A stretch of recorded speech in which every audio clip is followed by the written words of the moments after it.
Agar bola o'z otasini yillab ko'rmasa nima bo'ladi? Videoni boshlashimdan oldin aytaman, bu videoni farzandidan xabar olmaydigan otalarga jo'natib qo'ying. Bola otasini 3 oy ko'rmasa, otani sog'inadi, doimiy kutish hissi paydo bo'ladi. Hali umid saqlanadi, bola otasini orzu qilib yashaydi. Agar 6 oy ko'rmasa, bola ichida bo'shliq ko'radi, lekin buni gapira olmaydi, tushuntirib bera olmaydi. Ota obrazi asta-sekin xotiradan xiralashadi. Agar 1 yil ko'rmasa, ota-bola o'rtasidagi hissiy rishta uzila boshlaydi. Bola otam meni tashlab ketdi degan fikrni qabul qiladi. Ayrim hollarda otani o'rnini boshqa odamdan qidiradi.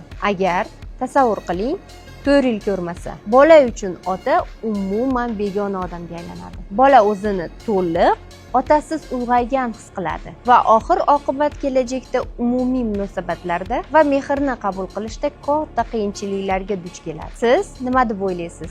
Mani gaplarim qanchalik to'g'ri? Kuzatishda davom eting. Keyingi videolarimda farzandini otasiz katta qilayotgan onalarga maslahatlar berib boraman.